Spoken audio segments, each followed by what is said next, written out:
இன்னைக்கு காலையில சென்னையில முதல்வர் கரும்பு ஜூஸ் போட்டு அவர் வந்து வாக்கு சேகரிச்சார். கரும்பு ஜூஸா? ஐயோ, அதெல்லாம் ஹெல்ப் ரொம்ப பண்ணாரு. டெக்னிக்கலா வேற இருக்குமேப்பா அது. அவர் ஹெல்ப் பண்ணாரு, இருந்தாலும் அந்த ஜூஸ் எல்லாம் பிடிச்சி கொடுத்து அந்த மாதிரி வாக்கு சேகரிச்சாரு.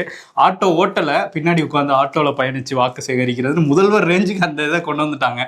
இந்த பஜ்ஜி போடுறதெல்லாம் வந்து அவரே பண்ற அளவுக்கு போயிட்டாங்க. புரோட்டா போடுவாங்க, தோசை ஊத்தி கொடுப்பாங்க.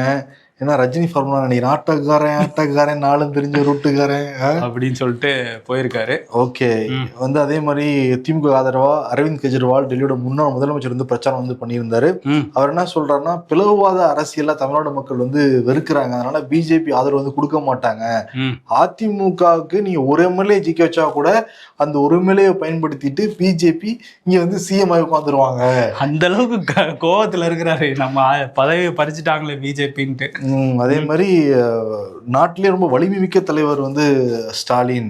நாங்க வந்து காலை உணவு திட்டத்தை தமிழ்நாட்டில இருந்து காப்பி பண்ணி பஞ்சாப்ல அமல்படுத்த போறோம் அப்பெல்லாம் கொண்டு வந்து பிரச்சாரம் பண்ணியிருந்தார் அரவிந்த் கெஜ்ரிவால். பிஜேபி எதிர்ப்பு, அதிமுக எதிர்ப்பு தான். அவர் விஜய் இதெல்லாம் டச் பண்ணவே கிடையாது.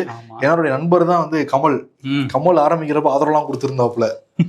ஆமா, இப்போ வந்து என்னன்னா அதே மாதிரி இன்னொருத்தரும் வீடியோ வெளியிட்டு ஆதரவு கொடுக்குறேன்னு சொல்லியிருக்காரு. யாருன்னா ஹைதராபாத்ல எம்பியாலாம் இருக்கிறாருல, ஓவைசி ஏஐஎம்ஐஎம் கட்சி திமுக கூட்டணிக்கு ஆதரவு அப்படின்னு சொல்லி வீடியோலாம் வெளியிட்டிருக்காரு.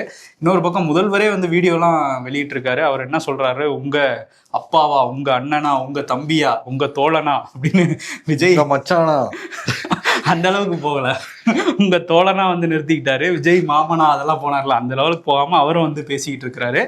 அதே மாதிரி இந்த மாதிரி சொல்லுவாங்க, ஸ்டாலின் இஸ் மோர் டேஞ்சரஸ் தென் கருணாநிதினு. எனக்கு எப்பவுமே கலைஞரோட என்ன ஒப்பிடுறது வந்து சரியா இருக்காது, ஆனா வந்து தமிழ்நாட்டுக்கு ஒரு பிரச்சனைனா நான் மோர் டேஞ்சரஸ் தான் அப்படின்லாம் வந்து பேசியிருக்காரு. ஓகே. ஸோ பிரச்சாரத்தோட இறுதி கட்டத்துல எல்லாரும் வந்து பயங்கர பஞ்ச் டயலாக்ஸா இறக்கி விட்டுட்டு இருக்கிறாங்க.